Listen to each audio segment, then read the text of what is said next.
It's Tina. Hey everybody. Glad to see you back at the channel again today. Alright, today's video is all about my makes from over on Instagram, the Crafty Dares page that I host. And so Crafty Dares is all about a private page where we post 3 prompts each week that you have to create with. You can create whatever it is that you would like to create, as long as you use those 3 prompts in your make.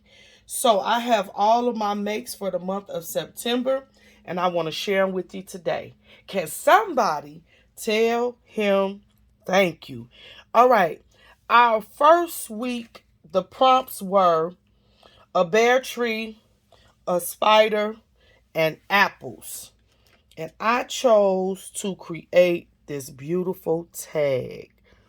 When I say you all, this tag it just makes me happy. I can't stop looking at it. It is just really, really super cool. All right, what I did is pulled out an oldie, but a goodie, a staple in my die tag collection. This is Stephanie Bernard Sizzix tag die. This came from her set in 2014, and you got 9 different types of tags that you could cut from this set. So I pulled that out. Haven't used that one in a long, long time. I know that it's still available. Just go on eBay. I have seen it out there. Just Google it. I have seen it out there. Yeah, this is a good tag set to have. Different shapes as well. All right, then for my spider, I use this Gina Marie spider and web die set. Love that one. And then you all, for my tree and my apples, I use this Jada Blossom seasonal tree set. I think they discontinued this set, but maybe somebody will be selling it on eBay. All right, if you're interested in that. Beautiful, beautiful set to have. All right, what did I do? I die cut this tag with 110-pound cardstock. Then I used both Distress ink and Tim's Oxide ink. I used this Wilted Violet. I went in with the Wilted Violet and covered the entire tag. And I just love the way it came out. I made the middle a little lighter than I did around the edges. And then I went in with this Dusty Concord Distress ink and really, really darkened up the edges. And it gave it this purplish, blackish type look. I'm going to bring it up. Really, really, really nice. I love it. Okay. All right. After I inked up the tag really well to the point where I wanted it, I went in with my splatter brush, right? And so I splattered some water, let it sit, stamped my apples, used that Jelly Roll white ink pen, and made some shadows. And then I adhered my little spiders. I really, really like this tag, you all. All right. I used them Tim Holtz foam stamps for my fall letters. Okay. Love, love, love. This is a simple stamp. It was all about getting inky, and I just love the vibe of it. So this is my first week of September Crafty Dares. All right, let's keep it moving. Show you my second make. I'll put that there. So our second week, we had to use a spider web, we had to use leaves, and we had to use a pumpkin. So I decided to use this pumpkin die set from Michael's Recollections. They come out with a pumpkin die set every year. And every year, Tina found herself purchasing them because I wait till right after Halloween or right before Halloween, and it'd be marked down. I think I paid like $1.75. So if you're looking for a nice little pumpkin die set, check your local Michael's around going on in a few weeks. All right, so this is the set from 2020. I used 110-pound cardstock once again. And then I went in and pulled out this Sizzix branches with leaves embossing folder. A beautiful, beautiful, beautiful folder. Let me show you what I made. I love this tag.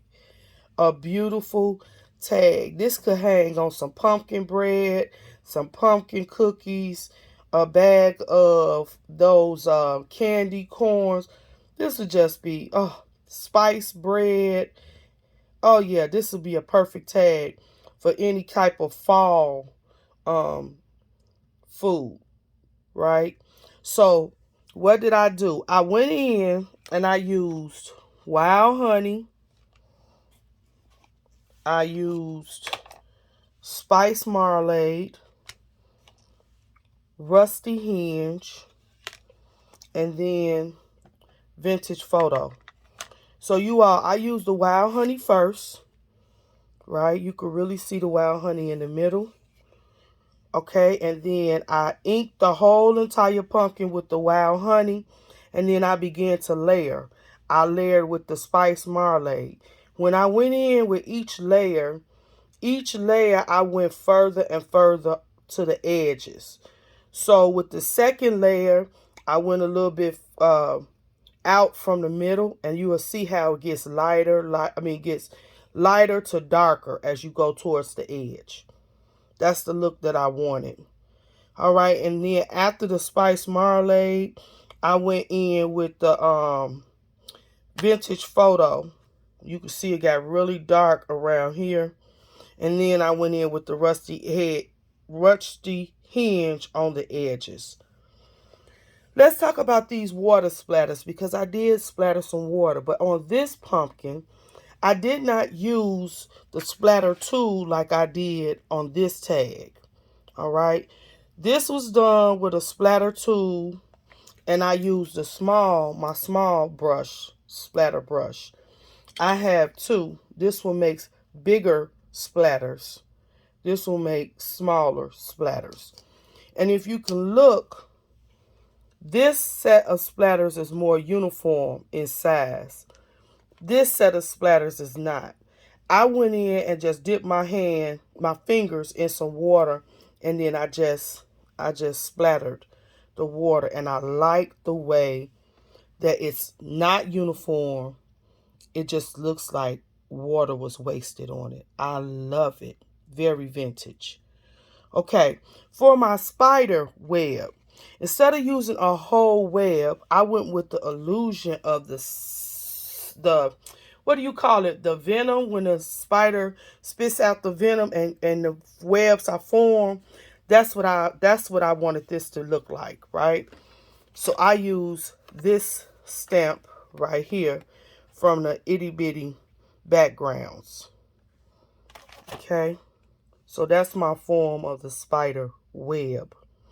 Then you all, I went in and pulled out some stamps that I have not used in a long time, and I'll tell you, I really had forgotten about them and just ran across the container. And that's these. Do you all remember these from Michael's? They used to sell these sets in the dollar bin. And so these are the sets that I have, these 6 sets here. And I pulled them out and I used these right here to stamp my fall, y'all. And I love it. So I'm sure you all have this laying around and just forgot about them. Pull them out. They're really, really good to use on different tags. So that's what I use to stamp my tag with fall, y'all. I went in there with a piece of this cord. This came on a package of something that I bought, and I always keep like any type of ribbons or trims off of things that I buy, and I pulled it out. I felt it would go well with this tag. So this is make number 2. Let's keep it moving. All right. I really enjoyed inking up both of those tags. All right, for my final and last tag, what we had to do was we had to use orange, yellow, and white. We also had to use a hot drink, whatever the choice was. And then we had to use some stitching. So let me show you what I created. This is my third and final make of September. You all, I love the way this mug came out, right? What did Tina use? Okay, let's go in and let's start with the base, which is the coffee mug. So I pulled out this die set here from Heartfelt Creations. Love, love, love this coffee mug. So I die cut it with 110-pound cardstock, right? I use this stamp that goes with it to stamp on the die cut. Okay. And then for the ink that I used on the stamp for the die cut, it was this orange. Where's that orange slice? It's over here. I used this Memento Tangerine. Tangelo. Yeah, Tangelo. Okay, I use this because I use my Copics to color this this cut. And so these are the ones that I use. These are the numbers, right? So you want to use an ink that won't be moved once you lay down your Copic. So this is what I use right there. And then for the little phone, I use this one right here. Okay, all from Heartfelt Creations. So what I did was I went in first at the bottom. I used this YRO4 first. Okay. And then I went in with this one second as a layer. YRO7. And then I went in on this second, the middle part, and I just simply used this Y35, and I used 2 layers of the ink. And each layer gave me a darker version of the ink. Okay, so when I first put it down, this yellow was really, really light. And then I just went in with a second coat and got the color that I was desiring. All right. Up here at the top for the white portion, you all, I use this right here, this Studio G glitter glue. And I love the way it came out. Because remember, this was white, 110-pound cardstock. And I laid the color on it. So this just brought that white out with that glitter. Now, for the foam at the top, I went in with just 2 of these. And I went in with this, with these 2 right here. Okay. And what I did was I used 3 layers of color on each, the orange and the yellow, and then I left some streaks of the white and put the glitter there. I love the way this turned out. It really, really turned out nice. Yes, yes, you all. I love. So, at the end, when I assembled it, so what I did was I went in, I cut a slit here, and then I inserted my foam. All right. And then what I did was I bagged this with a second layer of die cut with the 110-pound cardstock. So it's 2 layers. And that way I was able to hide the back of the foam where I tucked it in. That is so cute. And then I went in lastly, you all, with this orange slice powder puff chalk. And then just chalk the edges because I didn't want the edges to be too white. That's what I did.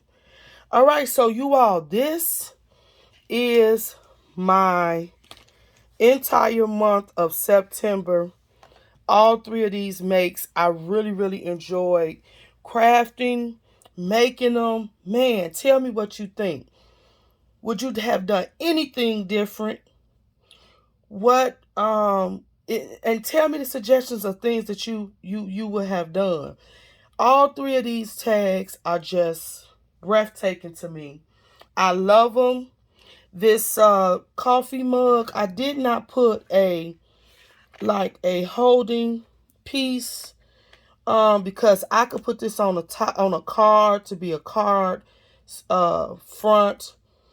There's just so many things I could do and I haven't decided, but I know who I'm going to send that to.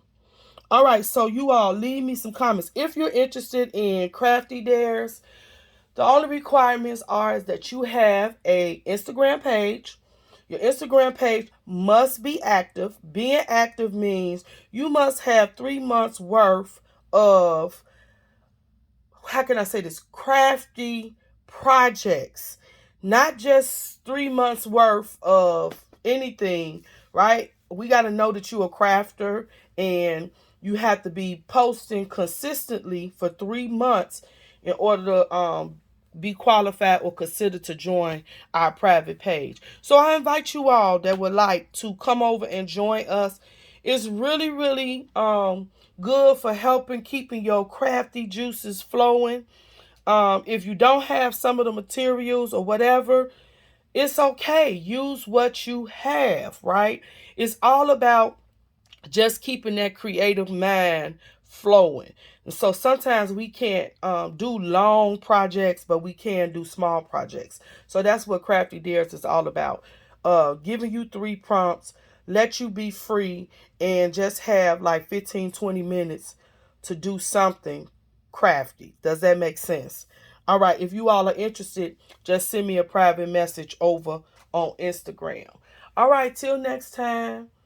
Your girl Tina will be praying that you all stay blessed, keep crafting, and I'll see y'all in the next video. Love you, family.